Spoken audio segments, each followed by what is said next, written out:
Resesi global? Hah? Harga-harga juga ikut naik? Krisis pangan global juga?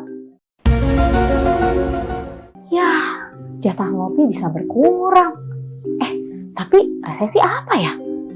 Resesi itu kan sebenarnya adalah sebuah permasalahan ekonomi yang menimpa secara umum, secara global gitu ya. Ketika kemarin kita 2022 juga ngalamin permasalahan ekonomi di mana harga-harga semakin meningkat, kemampuan kita juga turun, sehingga seolah-olah kalau misalnya gaji kita gitu ya tadinya cukup-cukup aja buat kehidupan, kok lama-lama karena rata-rata harga mulai naik, udah mulai ada inflasi, udah terasa gitu ya. Terus akhirnya jadinya aku nggak bisa beli ini, nggak bisa beli itu gitu. Lebih ke situ sih sebenarnya resesi itu gitu. Oh gitu ya Mbak. Terus kalau punya duit segini enaknya diapain? Buat saya po, belum ngopi sih dari pagi. Lah, buat invest. Nih teman-teman yang masih muda-muda aja. Gimana caranya kita menghadapi resesi ini? Secara teknis adalah yang harus disiapkan, teman-teman harus nyiapin yang namanya dana darurat, emergency fund gitu ya. Dana yang sebenarnya hanya akan dikeluarkan ketika teman-teman tidak memiliki pendapatan lagi yang digunakan untuk kalau kita nggak punya pemasukan. Bukan kalau nggak punya sepatu baru, bukan kalau lagi pengen punya handphone baru, bukan. Jadi sebenarnya idealnya sih mungkin sekitar 4-12 kali dari pengeluaran bulanan. Invest apa saving ya? Bisa nggak ya invest pakai duit segini? Banyak kan ya sebenarnya yang justru berkata bahwa kalau misalnya saat-saat resesi, saat-saat krisis gitu, itu justru beli produk-produk investasi itu justru dalam kondisi yang murah. Investasi yang buat mencapai tujuan keuangannya teman-teman. Misalnya untuk mencapai tujuan dana pensiun, misal. Atau tujuannya adalah untuk beli rumah. Maka kalau kita punya goals-goals seperti itu, saran saya, jalanin terus investasinya. Mau krisis kek, mau kagak kek, terus dijalanin. Yang kedua, investasi ini ada yang akhirnya buat teman-teman adalah untuk mencari cuan. Nah, kalau ini memang kategorinya teman-teman memang jadi investor beneran tuh. Artinya harus punya ilmu soal gimana caranya cari cuan di katakanlah di pasar modal atau di pasar uang.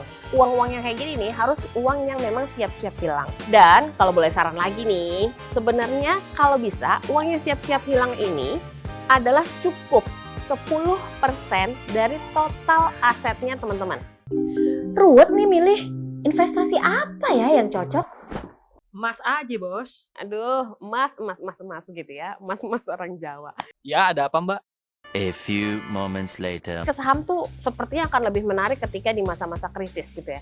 Tapi ya itu tadi, siap-siap juga bahwa uangnya akan hilang. Nah, itu kalau teman-teman yang secara mental, secara resiko, udah oke, gue hajar deh. Tapi kalau misalnya, aduh Mbak, aku kicep kayaknya kalau misalnya uang hilang gitu ya 100%. Ya udah coba diversifikasi dengan instrumen investasi lain, contoh reksadana. Atau misalnya teman-teman tetap pengen investasi tapi tidak mau ada kehilangan sama sekali gitu. Teman-teman mungkin bisa ke emas. Lagi ngapain lu? Biasa saham, Bat. Ngerti emang lu? Ya ngerti lah. Reksadana aja tahu. Emang gaji kita cukup ya? Memang cukup ya? Nggak usah khawatir. Buat kamu yang gajinya cuma 5 juta doang atau kamu yang gajinya cuma 8 juta doang masih bisa invest. Kayak gini nih. Mana? Dipersembahkan oleh Apakah tetap bisa berinvestasi? Tetap bisa. Tapi gini, teman-teman harus punya tadi yang namanya dana darurat satu ya. Terus yang kedua, teman-teman harus punya prioritas atau tujuan keuangan dulu. Yang prioritas ya. Dan yang ketiga adalah tolong saving sama investmentnya di awal.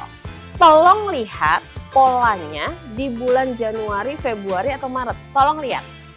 Kalau kita saving, terus setiap bulan tetap boncos dan akhirnya saving yang kita ambil lebih besar daripada saat kita saving awal, ya lebih baik nggak usah saving duluan. Belum lagi misalnya masih ada cicilan rumah yang secara bunga mungkin juga lebih meningkat gitu ya ketika resesi nanti. Jadi kita masuk ke dalam kategori yang realistis aja gitu ya. Kalau memang cuma bisa katakanlah gaji misalnya katakanlah 5 juta. Cuma bisa investasi 50.000. 50.000 kan berarti sekitar 1% ya. It's okay, nggak masalah. Please banget, selama resesi pun sebisa mungkin jangan nambah utang baru. Utang itu udah kalau pas resesi ya itu red flag banget.